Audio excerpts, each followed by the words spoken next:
बिल्कुल होने चाहिए और भ्रष्टाचार पर जीरो टॉलरेंस होनी चाहिए। भ्रष्टाचारियों को जेल के अंदर होना चाहिए, ऐसा देश का कानून भी है। उस पे काम भी केंद्र सरकार कर रही है, राज्यों को भी करनी चाहिए, राज्य भी कर रही है। जहां जहां कर रही, जहां जहां आवश्यकता वैसे कदम उठाए जाए। भ्रष्टाचारियों की पहचान एक समय तक अगर उसको सजा दिलाने के लिए और जांच में सहयोग के लिए छुपाना चाहिए तो एक अलग बात है, लेकिन अंततः अगर यह विषय नहीं है कि जांच उसकी पहचान छुपानी चाहिए तो बिल्कुल नहीं छुपानी चाहिए। समाज के सामने और कानून के सामने उसके चेहरे आने ही आने चाहिए। और जब से ट्रैप करती है, मैं सोचता हूँ चेहरा भी बताती है और नाम भी डिक्लेयर करती है। इतने वर्षों तक तो किसी को कोई ऐसी ऐतराज़ नहीं लगा और ये सरकार कहती है कि हम जीरो टॉलरेंस भ्रष्टाचार को करेंगे। मेरे को समझ में नहीं आया कि अचानक ये क्या तूफान आया।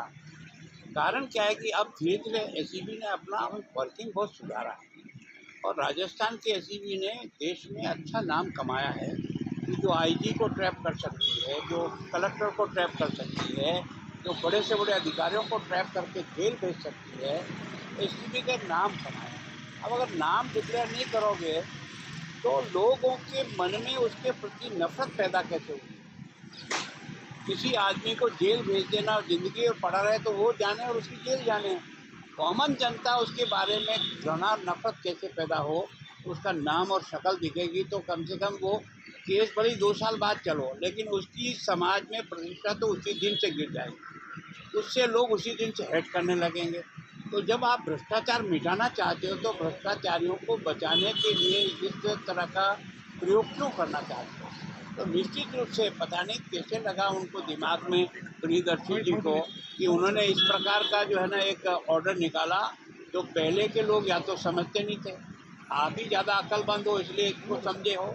तो मुझे ऐसा लगता है कि कहीं न कहीं सरकार की मंशा ही खराब लगती है कि उसके कारण से सोनी जी के जाते ही ऑर्डर निकालने की नौबत आई है। इसका मतलब कोई तो भी कर। मैं तो ये चाहता हूँ कि नाम भी जाहिर हो, उसका फोटो भी जाहिर हो, जिससे सजा तो साल भर बाद, 2 साल बाद, 3 साल बाद कोर्ट में कब मिलेगी।